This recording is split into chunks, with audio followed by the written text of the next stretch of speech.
ভারতীয় channel Republic বাংলার বিরুদ্ধে আইনি ব্যবস্থা নিতে হাইকোর্টের রিট দায়ের করা হয়েছে। এছাড়া রিটে বাংলাদেশের ভূখণ্ডে তাদের নিউজ ও কন্টেন্ট নিষিদ্ধ ও ব্লক করার দাবি করা হয়েছে। আজ সোমবার সুপ্রিম কোর্টের আইনজীবী মোহাম্মদ মাহমুদুল হাসান এ রিট দায়ের করেন। রিটে তথ্য ও সম্প্রচার মন্ত্রণালয়ের সচিব, ডাক, টেলিযোগাযোগ ও তথ্য প্রযুক্তি মন্ত্রণালয়ের সচিব, পররাষ্ট্র মন্ত্রণালয়ের সচিব, স্বরাষ্ট্র মন্ত্রণালয়ের সচিব, আইসিটি বিভাগের সচিব ও বিটিআরসির চেয়ারম্যানকে বিবাদী করা হয়েছে। রিট আবেদনে বলা হয়েছে, রিপাবলিক বাংলা একটি ভারতীয় টেলিভিশন চ্যানেল। এই চ্যানেল স্যাটেলাইট সম্প্রচারের পাশাপাশি তাদের নিউজ কন্টেন্ট ইউটিউব, ফেসবুক সহ বিভিন্ন সামাজিক যোগাযোগ মাধ্যমে প্রচার করে থাকে। কিন্তু অত্যন্ত দুঃখের বিষয় এই যে এই ভারতীয় টেলিভিশন চ্যানেল নিয়মিতভাবে বাংলাদেশের বিরুদ্ধে প্রোপাগান্ডা প্রচার করে যাচ্ছে। এতে বলা হয়, এই ভারতীয় টেলিভিশন চ্যানেল ক্রমাগতভাবে বাংলাদেশের বিরুদ্ধে মিথ্যা তথ্য সম্প্রচার করছে এবং বাংলাদেশের আইন শৃঙ্খলা অস্থিতিশীল করার ষড়যন্ত্রে লিপ্ত আছে। এই ভারতীয় টেলিভিশন চ্যানেল বাংলাদেশের ভূখণ্ড থেকে চট্টগ্রাম বিভাগকে বিচ্ছিন্ন করে ভারতের সঙ্গে যুক্ত করার অপরাধমূলক ষড়যন্ত্রে লিপ্ত রয়েছে।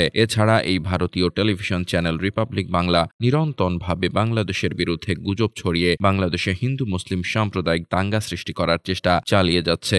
রিট আবেদনে আরও বলা হয়েছে, উক্ত ভারতীয় টেলিভিশন চ্যানেল রিপাবলিক বাংলা সম্পূর্ণ অসৎ উদ্দেশ্যে বাংলাদেশের বিরুদ্ধে মিথ্যা প্রচারণা চালিয়ে বাংলাদেশের বিরুদ্ধে মিডিয়া আগ্রাসন চালাচ্ছে। এই ভারতীয় টেলিভিশন চ্যানেলটি বাংলাদেশের জাতীয় নিরাপত্তার জন্য হুমকি স্বরূপ। এছাড়া উক্ত ভারতীয় টেলিভিশন চ্যানেলটি বাংলাদেশের জননিরাপত্তার জন্য হুমকি হিসেবে দেখা দিয়েছে। এতে বলা হয়, বাংলাদেশের জাতীয় নিরাপত্তা সুরক্ষার জন্য বাংলাদেশ সরকারকে অবশ্যই এই ভারতীয় টেলিভিশন চ্যানেল রিপাবলিক বাংলার বিরুদ্ধে আইনি পদক্ষেপ নিতে হবে। এছাড়া বাংলাদেশের জননিরাপত্তার স্বার্থে উক্ত বিদেশি টেলিভিশন চ্যানেলের সকল নিউজ কন্টেন্ট বাংলাদেশের ভূখণ্ডে নিষিদ্ধ ও ব্লক করে দিতে হবে। এর আগে একই বিষয়ে ব্যবস্থা নিতে আইনি নোটিশ পাঠানো হলেও বাংলাদেশ সরকার উক্ত ভারতীয় টেলিভিশন চ্যানেলের বিরুদ্ধে আইনি ব্যবস্থা না নেওয়ায় এবং উক্ত চ্যানেলের নিউজ ও কন্টেন্টগুলো সামাজিক যোগাযোগ মাধ্যম যেমন ফেসবুক, ইউটিউব থেকে ব্লক না করার কারণে রিটটি দায়ের করা হয়েছে বলে জানান রিটকারী আইনজীবী মোহাম্মদ মাহমুদুল হাসান।